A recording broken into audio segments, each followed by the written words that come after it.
మన నిజామాబాద్ నుంచి నేనైతే లదాఖ్ వెళ్తున్నాను అనమాట. అందరూ నన్ను ప్రతిసారి అడుగుతారనమాట, లదాఖ్ ఎప్పుడు వెళ్తున్నావు బ్రో, లదాఖ్ ఎప్పుడు వెళ్తున్నావు అని. అండ్ బైక్ తీసుకున్నాను 2024 ఆగస్ట్లో. నవంబర్లో ప్లాన్ చేసుకున్నాను, సెమ్ వచ్చేసింది, ఎగ్జామ్స్ క్యాన్సల్. మళ్ళీ ప్లాన్ చేసుకున్నాను మేలో వెళ్దాం, ఏప్రిల్ మేలో అని. మళ్ళీ మేలో ఎగ్జామ్స్ క్యాన్సల్. ఒక 2 నవంబర్లో మిస్ అయిపోయినాయి, ఒక మే మిస్ అయిపోయింది. సో ఈ మేలో ప్లాన్ చేసుకున్నాను. అండ్ ఇప్పుడు సిచ్యువేషన్ ఏంటంటే మళ్ళీ ఎగ్జామ్స్ వచ్చినాయి. సెమిస్టర్ వచ్చేసింది అనమాట. సో 2 ఎగ్జామ్స్ ఉన్నాయి. ఈ 2 ఎగ్జామ్ అయిపోగానే ఈ మంత్ ఎండ్లో లదాఖ్ వెళ్తున్నాం అనమాట. సో అలా ఇన్ని ఇయర్స్కి లదాఖ్ పాసిబుల్ అవుతుంది.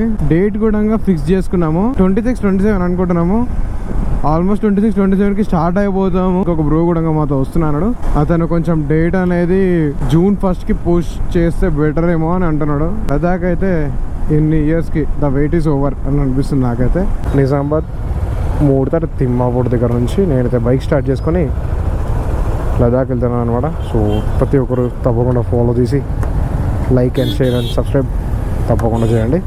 అండ్ ఈ సపోర్ట్ ఉంటే నాకు బ్లాగ్స్ అండ్ రీల్స్ ఏదైనా కూడా చేయడానికి కొంచెం ఇంట్రెస్ట్ అనేది వస్తుంది అనమాట. దానికోసమే. So yeah